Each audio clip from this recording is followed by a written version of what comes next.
Chapter 27, Chapter 4, Part 4. Starshine Circus. 1:30 a.m. Okay, you heard the guy. This is the Dynamo Dino. Gumblane shouted as he held up his phone. Yeah, I know it's really that Dolia chick, but that's not gonna stop it from attacking us. It can either ram into us or stomp on us with those giant feet, so watch it. Mario shook his head as he backed away from their attacker. This isn't right. We can't fight her. She's innocent. Gumblane swiveled his head around to glare at the plumber. Yeah, well, I got news for you. Beating her is the only way she's gonna snap out of that mind control trick. So deal with it. Before Mario could respond, the Dynamo Dino let out another deafening roar and charged at the group. All of them scrambled out of the way just in time to avoid being impaled by its horns. All right. We don't have a choice, Mario agreed reluctantly.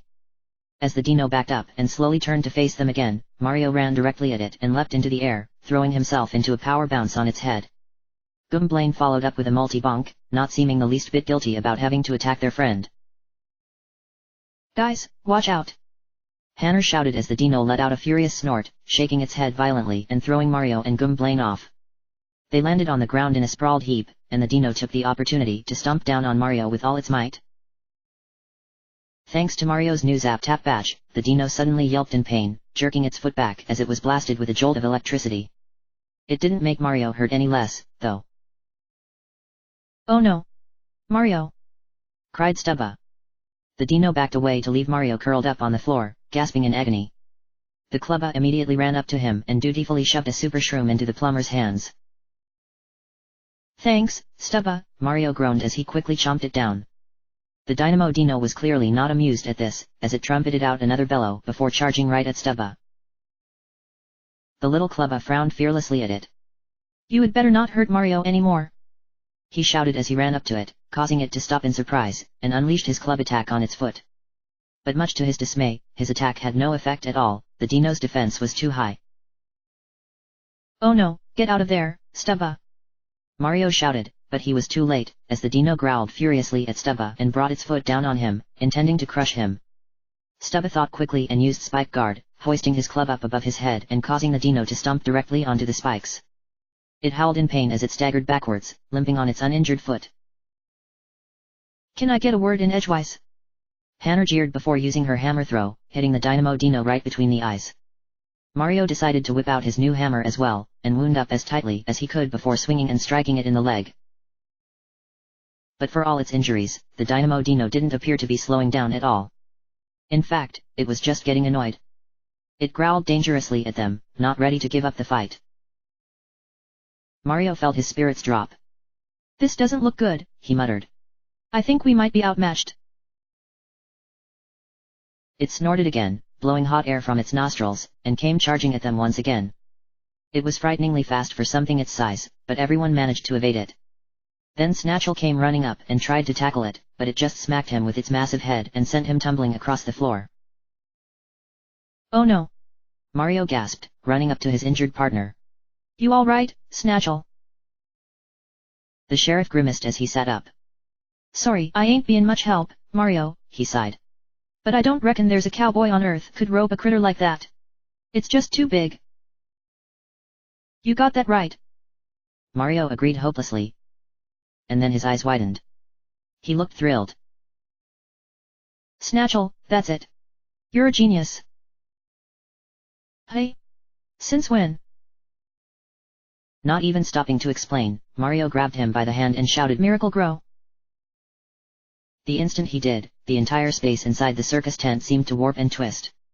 Mario gasped, quickly growing dizzy and trying to steady himself, and then he realized he was very quickly increasing in size, along with all four of his partners. When everything went back to normal, the entire party was now the same size as the Dynamo Dino. Mario's head nearly brushed the ceiling of the tent, and the rows of seats around them now looked doll-sized. Their opponent gawked in terror as it stared at them. What the heck is this? Gumblane demanded, looking down at his giant self. WOAH! This is so cool! Stubba cheered ecstatically, completely forgetting he was in the middle of a fight. You got that right. Now let's take this fight to that Freakazoid, Hanner said with a grin. Oh, sorry, Dolia. Quickly shaking off its initial shock, the Dynamo Dino growled angrily before rushing them again. But Mario was more than prepared this time. Before it could reach them, he smashed down on its head with his hammer of justice and sent it sprawling to the floor. Oops. Guess I don't know my own strength, he said guiltily. Momentarily Stubba stopped running around in circles and remembered what he was here for. He turned to glare at the Dino and bashed its head repeatedly with his club before it could advance on Mario. This time, the attack did plenty of damage, but he wasn't prepared for the Dino to headbutt him in retaliation. He flew back several feet and collapsed to the ground, gasping as the wind was knocked out of him. Okay, that's enough. We're ending this. Hanner snapped, throwing out her hammer and striking the Dino to much greater effect than before. The Dino bellowed in pain, which Gumblane ignored as he threw in a devastating multi-bonk, and then Snatchel rammed into it with such force that he actually flipped it over onto its stomach. Careful, you guys. Mario warned his partners, feeling more and more guilty the more they attacked their opponent. Now the Dino had righted itself again, but it was panting in exhaustion. It swayed uneasily on its feet as it struggled to stay in the fight, but it had no strength left. Yet still, its eyes glowed madly, burning with the mindless determination to take Mario and the others down. Mario's stomach twisted up in a horrible knot as he saw it. He had a series of painful flashbacks as he remembered his last battle against a duplighost, and how he had to take his friends down in the process. It was happening all over again, except that this duplighost was his friend. We have to finish it, Mario, Hanner reminded him when he didn't make a move. She won't go back to normal if we don't. I know, Mario almost whispered. Any sick pleasure he might have gotten out of the fight quickly vanished as he gazed at the helpless Dino. It growled at him with pure blind fury in its eyes, desperate to defeat him. Even now it had no memory of the kind and peaceful girl it really was. Why had he been afraid of her before? I'm sorry, he said quietly as he slowly stepped up and brought his hammer down on its skull. It gasped as the red lights left its eyes, and it fell over on its side with an earth-shaking crash. It was that very moment that the miracle grow decided to wear off. Mario yelped in surprise as he felt himself shrinking back down to his real size, the circus tent growing larger and larger around him. Finally the shrinking stopped, and he looked around and saw that he and his partners were back to normal. Erg. What a wacky trip that was, Snatchel groaned, looking like he was still reeling from vertigo. Uh-oh. We really trashed the place, didn't we? Mario said in embarrassment, looking around the arena and realizing how much their colossal battle had torn up the floor. Diavelli's not gonna be happy about this. He was quickly snapped out of his thoughts as he noticed the unconscious Dynamo Dino suddenly vanish in a puff of purple smoke, to be replaced by Dolia lying on the ground. Oh no, Hanner gasped. Is she all right? She quickly got her answer as Dolia let out a low groan and sat up, looking weakened and dizzy. Mario exhaled in relief as he saw her eyes weren't glowing anymore. What happened? She asked weakly, holding her head. Mario? Where are we? What did? And then she seemed to remember. Oh no. She whispered. I attacked you, didn't I? She looked horrified. Oh no. Mario, I'm so sorry. I didn't mean it, I swear. Oh, please don't be mad at me. Mr. Diavelli, he did something, I would never. Oh, just shut up, would you? Gumblane spat at her, causing her to jump. Geez. Anybody can see it wasn't your fault. Mario glared at him, but Dolia looked surprised. Oh really? You mean it? Of course we mean it, Dolia, Mario assured her. We could never blame you for all that. We're just so glad you're okay. Yeah. Don't worry, Dolia, said Stubba, walking over and patting her on the back. We're not angry. Dolia managed a weak smile. Oh. Thank you guys, she said. But where's Mr. Diavelli? Did he get away? Oh, he skedaddled out of here like the dang coward he is, Snatchel growled at the memory of the corrupt ringmaster. Oh, and that's kinda the bad news. We kinda think he's been mind-controlling your friends too. What? He's got Benny and General. Dolia cried, jumping to her feet. And everybody else too? I gotta go save them. I won't let them get hurt because of me. Whoa. Calm down, Julia, said Mario, surprised by her sudden burst of energy. Don't worry, we're going to go save them right now. And then we're bringing that Diavelli creep down once and for all. Julia stared at him in gratitude. Really? You're going to save them? You'll help me? Well, of course we are. What are friends for? Hannah laughed. Besides, I've been wanting to beat up that jerk practically since I first met him. The little duplicos looked back and forth between them, almost overcome with incredulous joy. Hardly anyone had ever been this nice to her, besides her two best friends. Even after all the trouble she had caused, they weren't angry, and they seemed to think they could finally defeat Diavelli for good. Somehow, she had no doubt that they were right. Oh. Thank you, everyone. She burst out, scampering dutifully over to Mario's side. I'll make it up to all of you, I promise. I'll be a good friend. I know you will, Mario said with a wink. Now let's go. Julia joined Mario's party. Julia is a shy but talented duplicghost whose powers of imitation are unmatched. She can turn Mario into an exact copy of anyone standing nearby. While Mario's in disguise, enemies won't attack him, and some may even talk to him. Mario can use his disguises to gain access to places he wouldn't normally be allowed. In battle, Julia can dive bomb an enemy with her head missile, or use transform to turn into a copy of the enemy and use all its attacks as her own.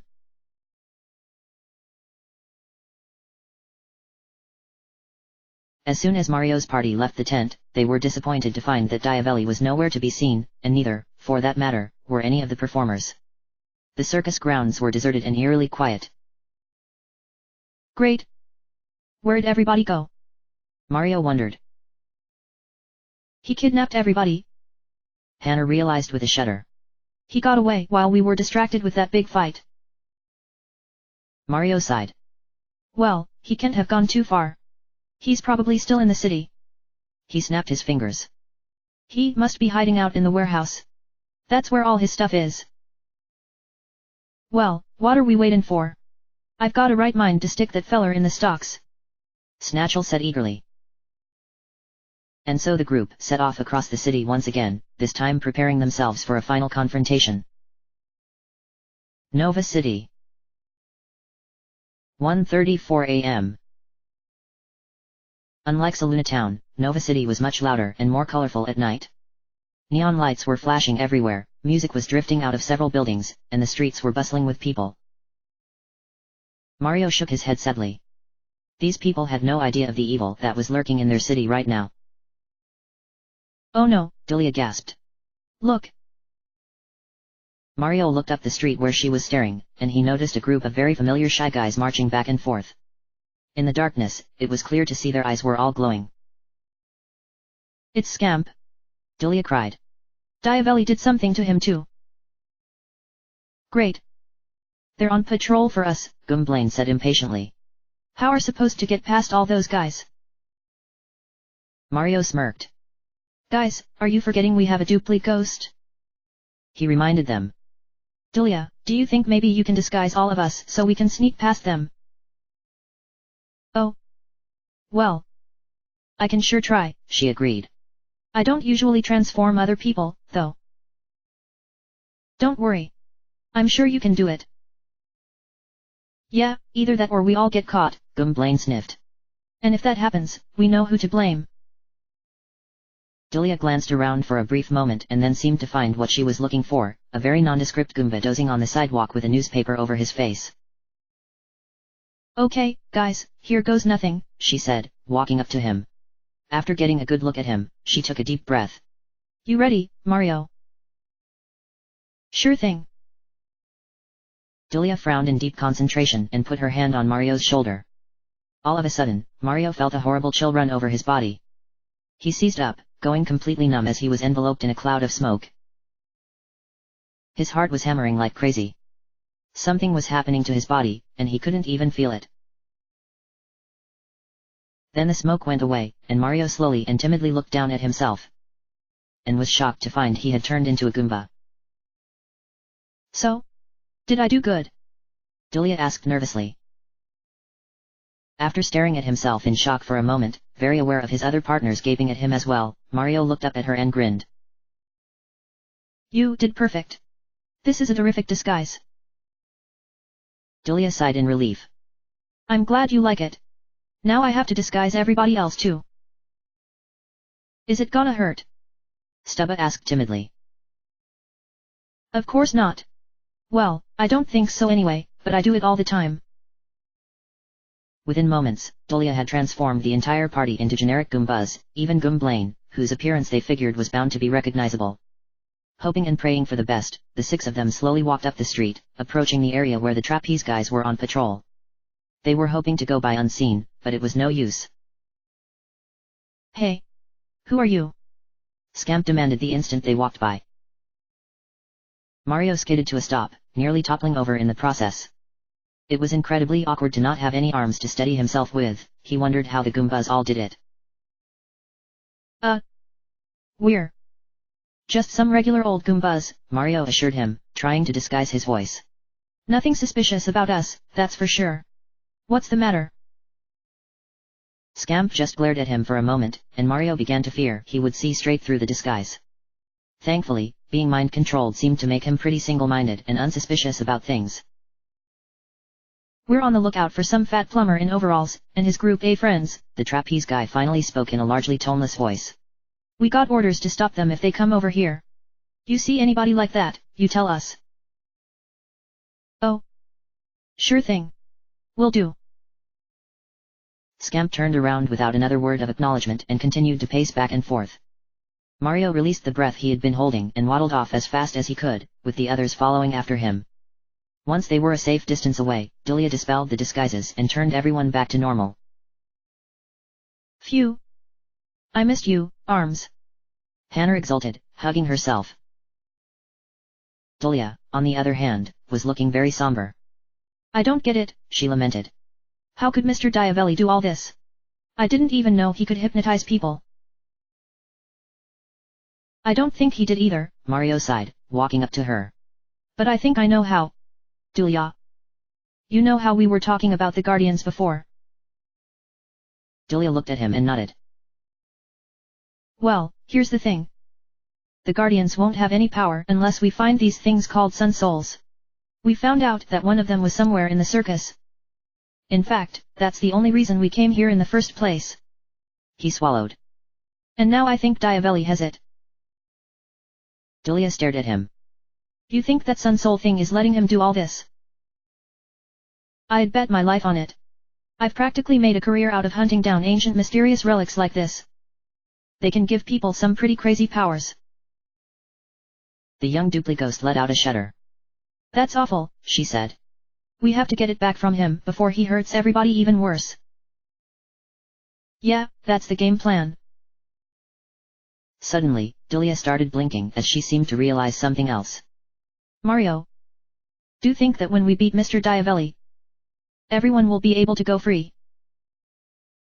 Well, of course, Mario said with a smile.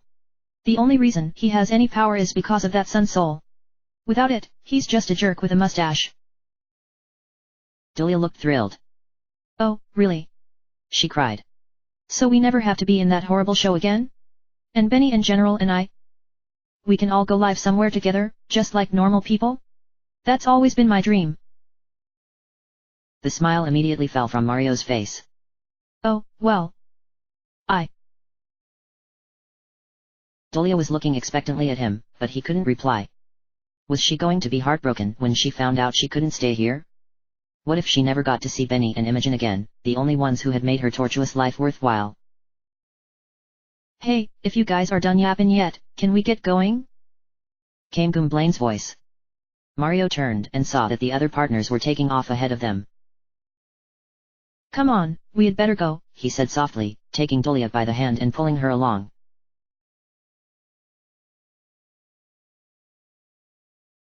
Nova City. 1:59 a.m. After traipsing through the rest of the city, getting more and more nervous the closer they got, Mario's team finally arrived at the old warehouse, Hiding in the shadows a safe distance away, they could see Nijinsky standing guard in front of the door, making sure no one got past. He's definitely in there, Hannah said quietly. I'm getting a wicked vibe from that place. I know what you mean, Mario agreed. From inside the warehouse he could feel some incredible power emanating, and it made his hair stand on end. It was the Sun Soul, but the feeling of it was warped and tainted. Diavelli was using that thing for his own devices, and if they didn't stop him soon. Delia was obviously feeling it as well, and she was suffering the most of all. She trembled and stepped back, feeling some inexplicable sorrow and dread that was almost physical. Mario. Delia. Mario asked in concern, then felt a chill as he remembered that it was her Sun Soul that Diavelli was abusing. I don't know if I can do this, she whimpered. I can't fight Diavelli. I'm not strong enough. Delia, don't say that. Of course you are. Mario put an arm on her shoulder to try and calm her down. Diavelli's nothing, remember? But he's still my boss. Our boss. He rules all of us. She shivered. He made all of you guys sign life contracts, didn't he? Yeah. He did something to them, she said bluntly.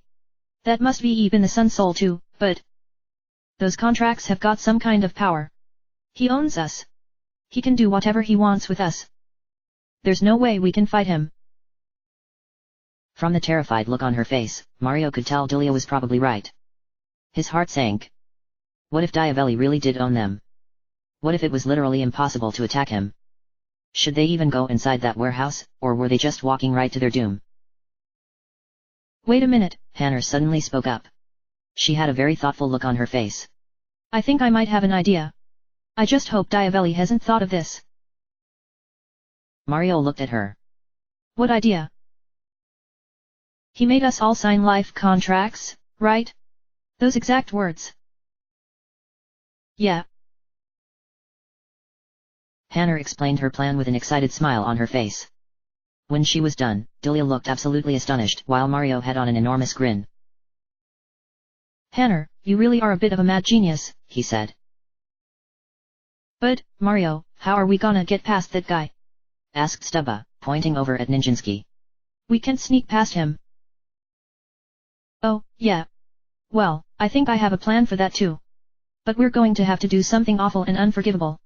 Something I never hoped this adventure would come to. What? Delia asked in concern. Backtracking.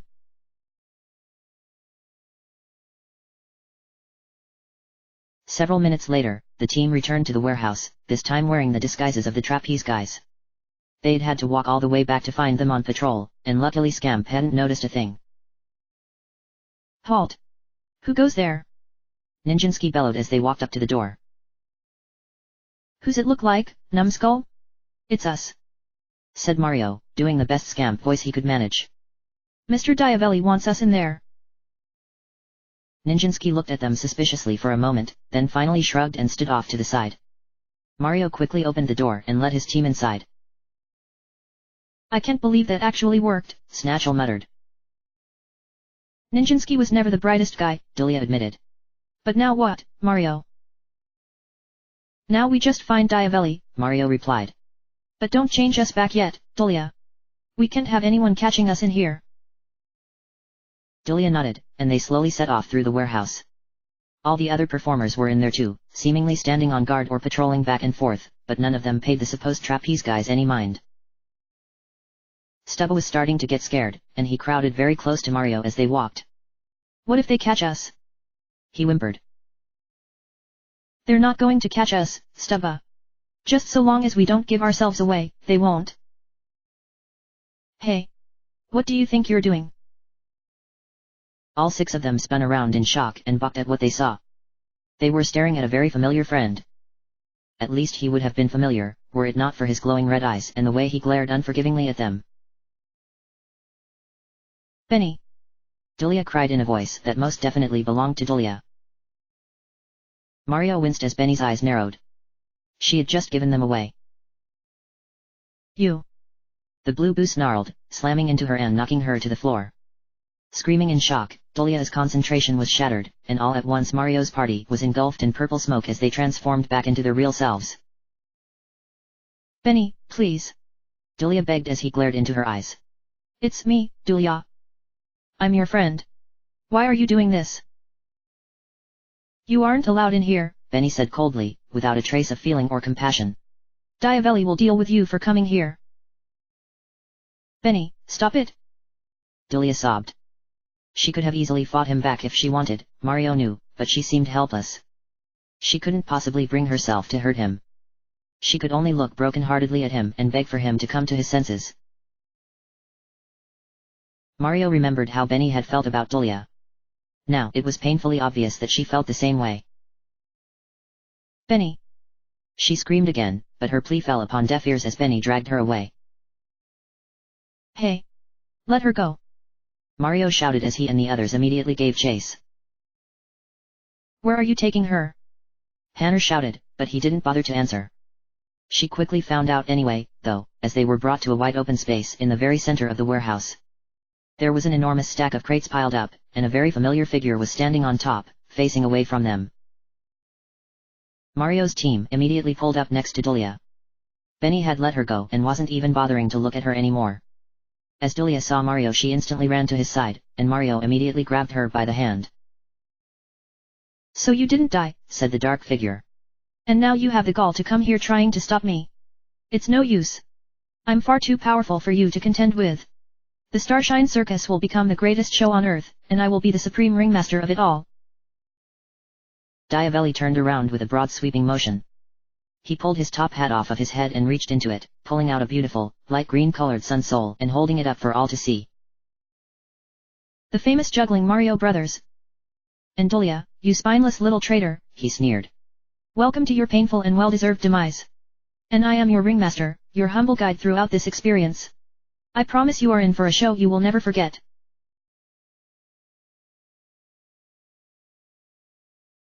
End of chapter.